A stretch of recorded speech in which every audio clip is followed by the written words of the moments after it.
Hello, Mrs. van der Heer. My name's Dr. Mishra. I'm one of the psychiatrists that work here in the hospital. I've come to speak to you today about your daughter, Alina. Yeah. I appreciate it must be very distressing. Oh gosh, yeah, it's awful to see her like this. Yeah, sure. So I'm here today just to get a little bit of background, really, just about what's been happening, and then I can explain what our next steps would be. Okay. So I was just wondering if you could just sort of show me your understanding of what's been happening. Well, she's been living over here now for about the past 4 months. Right. She came over from Holland, where we used to live, and her granddad died, my father, about 10 months ago. That really upset her. Okay. But he'd always said, you know, go and make yourself a new life somewhere. So she'd come over here. She was really excited to be in England at first, living with a friend, looking for work. And, you know, really enjoying life at first. But then I suppose it's in the last maybe 3 weeks, things started to change. She wasn't taking my calls. I had been seeing her weekly, and I hadn't seen her for the last 3 weeks. Her flatmate said she was not going out so much. Right. Okay. She was just not herself, not very well. Okay, so now I'm very sorry to hear about your dad. Thank you. So this was this happened 10 months ago.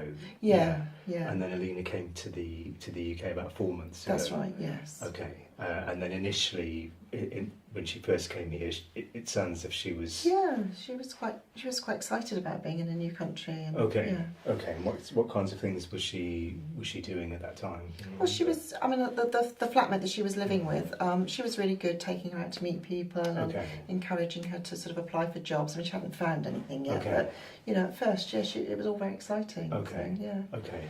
And then it sounds obviously in the past 3 weeks things had obviously deteriorated significantly. That's right. Yeah. But sort of prior to that, let's say sort of 2 months ago, 3 months ago, had there been any concerns that her mood was starting to become low? Well, I don't.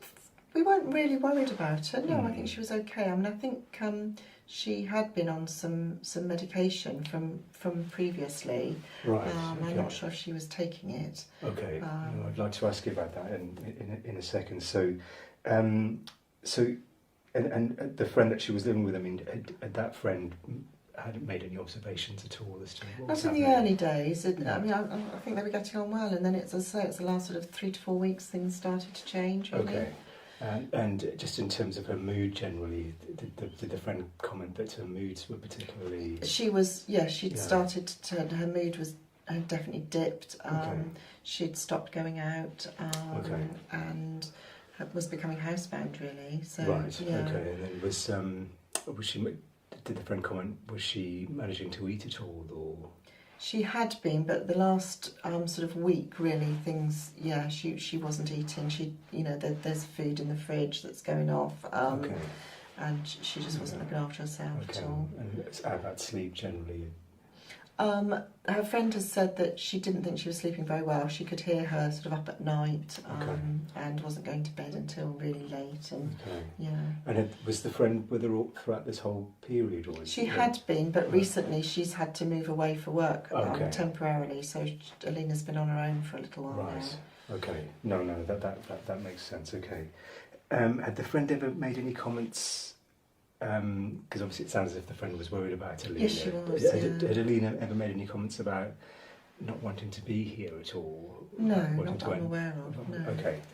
And then you mentioned that she'd been on some antidepressants before. Yes. Yeah. So I'm assuming that Alina has been diagnosed with depression before. She has. Yeah. Okay. And when was that? Well, I don't know about this last time. I know she was taking medication. I'm not sure when that happened. I presume after her granddad died. I see. But previous to that, must be about 10 years ago. Okay. She was quite severely depressed. Right. Okay. And what happened there? Did she need? She came into hospital and she had ECT. Oh, she had ECT. Yeah. Okay. So that sounds like she's had. So she's had one episode of severe depression really bad, 10 years ago, and then so just to get it sort of clear in my mind, so had that episode 10 years ago, was treated with ECT, yes, and then in that in that period, was she on medication to your knowledge after? I don't think so. Not Okay. not for any length of time. No. Okay, and then but then after your father died, was started on antibiotics. Do you know what the name of the medication was? I think it was venlafaxine. Okay. Yeah. And so was on that. Then moved to the UK about 4 months ago. Yeah. And we're not sure entirely whether she's been taking. I don't know. I Okay. suspect probably not. Okay. But Okay. yeah. And does she have any other medical problems at all? Nothing that I'm aware of. Okay. No. Does she have do you know, just things like alcohol or Well, she doesn't drink. take any No. of the street drugs at all? No, definitely not. Okay. No, I appreciate the information, Mrs. van der Hess. I mean, I think the concern is that Alina's developed what we call a stupor. I'm not sure if you've ever heard of that. No, I haven't. Before. No. So when cases of depression basically aren't monitored, the symptoms can become more severe. Right. And so when someone's mood and energy really start to deteriorate, it can lead them then to stop eating and drinking, and then certainly, and then that cause them to become mute, really, despite them being fully conscious, which is what we're seeing with Alina's presentation. It's really distressing to see her like this.